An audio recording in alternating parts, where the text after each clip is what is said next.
What's going on, everyone? Welcome back to the show. So what do you think? Do you think President Biden is actually receiving Social Security? I'm going to answer that question in this video. We're also going to take a look at the calendar. So we'll take a look at this week, what will be transpiring this week when it comes to the CPI score, which is very, very important. We're going to talk a little bit about why that's so important. And if you're concerned about food and shelter, you really should be focused on the CPI score. But first off, if you guys can do me a favor, please like the video, subscribe to the channel, hit that little bell notification, and then click all. By clicking all, you'll get notified anytime we post a video. We do daily videos here, so by clicking the bell notification and clicking all, you should be getting updated every day. And just a reminder, thank you guys all for your support. And if you'd like to follow me, you can follow me on Threads at the TEC Show Live. Okay, so before we talk about if President Biden is receiving Social Security, and if he is receiving Social Security, how much is he receiving? I want to take a look at the calendar. So we need to focus on the calendar. Every week I'll be doing this where I let you guys see what's going on when it comes to the calendar and what politicians will be doing this week when it comes to will they be in session or will they not be in session. If there are any important committee hearings that are going on, I'll let you guys know as well. Okay, so looking at our calendar, we see the 10th here. The Senate will be in session. The House will still be on recess, but the House and the Senate will reconvene on the 11th. Okay, so pretty much they'll be there the rest of the week. So that's good. You'll have Congress working, hopefully, doing something.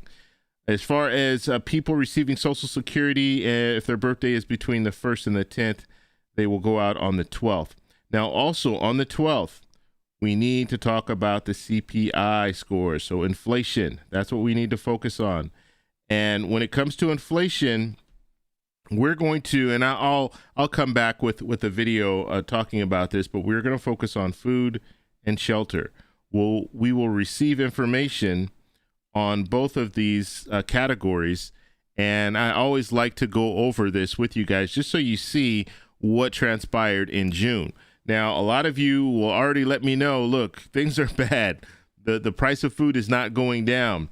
And I would agree with you because we all go to the grocery store, at least most of us go to the grocery store and buy things, and we see that things are very, very expensive. It's not like they're going down anytime soon. And so we will focus on that as well as shelter. I think shelters, we need to focus on that because the price of rent is going up. We know that. And looking at home sales, we really haven't seen a dip.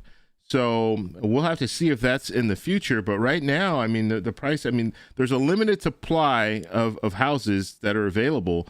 And because of that, the prices are staying up there because you have a lot of people that are not there. They don't want to sell their house right now because of interest rates. They know if they sell their house that they're going to have to buy another house. And if they buy another house, the interest rates are going to be through the roof. So a lot of people are choosing to not sell their house, which means there's a limited supply of houses on the market, which means the price of those houses will remain high. And so, like I said, on Wednesday, I'll have more information for you when it comes to the CPI score. We'll go over food, we'll go over shelter. But now I want to take a look at this article from Motley Fool.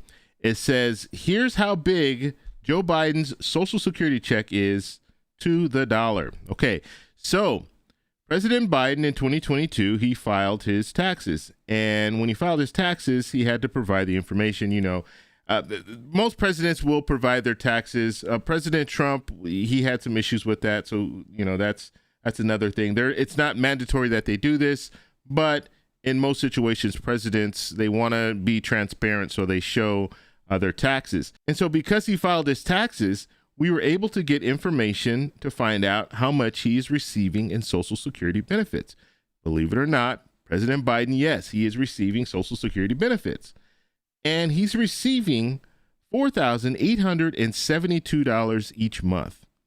Now, I'm going to talk about this because this is one of those things where you see, you know, politicians, and he's not the only politician that's receiving Social Security benefits, but because he's the president and because he is providing his tax information, we know what he's receiving. Now, his wife is also receiving Social Security. She's receiving $1,623.67. Okay. Now, and this is before taxes. So after taxes, it's a little bit less. And they go into that information there. Okay, so now let's talk about this. President Biden is receiving Social Security benefits. Now, you have people right now who are really struggling. They're below the poverty line when it comes to the amount of money that they're bringing in. So some of them might be only getting Social Security. They don't have any other retirement, and they are in poverty. And you have other people who are wealthy, multimillionaires, receiving Social Security benefits, maxing out on your Social Security benefits. It doesn't seem right. It doesn't seem fair. And one of the arguments I know will be, well, they earned it, so they should be able to receive their Social Security benefits. But this is where you hear some politicians coming out. Chris Christie was one, talking about means testing Social Security benefits. Not everyone should be receiving Social Security benefits. If you hit a certain threshold as far as how much money you're bringing in, you should be disqualified from receiving Social Security benefits. At least that's what Chris Christie's saying. And it does make a lot of sense. I mean, should the president really be receiving Social Security benefits? Especially right now, he's in the White House. He doesn't have to pay for rent or anything like that. He's living rent free. I mean, he does have houses and things like that, but that's his choice to have those other houses. If he sold off all his other houses, he would not have a mortgage or have to pay rent or anything while he's in the White House. So it's crazy to see that you have people that are receiving Social Security benefits. And like I'm saying, it's not just the president. We're talking about Congress people as well, because we have a lot of Congress people who are over that age, over that full retirement age, and they're receiving Social Security benefits while they're working. And some of them are even talking about cutting Social Security, and they're receiving Social Security benefits. You know why it doesn't matter to them?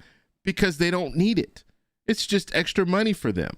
But for some people, for a lot of people, they really need Social Security and they rely on it. Even if you don't rely on it 100%, let's say you have 60% in retirement that you're bringing in, and then 40% is Social Security, that's still a big chunk. And if that were to be cut, that would affect you. Your lifestyle would change as a result of that. And so it's just interesting to see that you have presidents and you have other politicians that are receiving Social Security benefits, and some of these politicians, they want to do away with Social Security. I don't understand it. I really don't. And when it comes down to it, if you start focusing on this means testing, I think it does make sense. Let's look at the people who are receiving Social Security. You have some people who are multimillionaires, billionaires. Should they really be receiving Social Security? At least, I mean, you could have some type of a tax write-off for their Social Security benefits because they're not going to use them anyway. I mean, it just makes sense to do that. That's one thing that you can do right now, and it's not going to affect the very wealthy because they're not really going to feel that, and it will impact those people who are at the lower end of the Social Security benefits. It will bring them up. And I think that's what we should be focusing on, not to mention when we're looking at the trust fund, all this money that's coming out of the trust fund, we might be able to extend that time period, because they're talking right now, 2033, 2034, we're looking at the trust funds running out of money. You could extend the trust funds if you start means testing Social Security benefits and who should be receiving Social Security benefits. I want to know what you guys think about this, so let me know down below. If you like this video, please give me a thumbs up. Please subscribe for more, and I'll talk to you in the next one. Bye.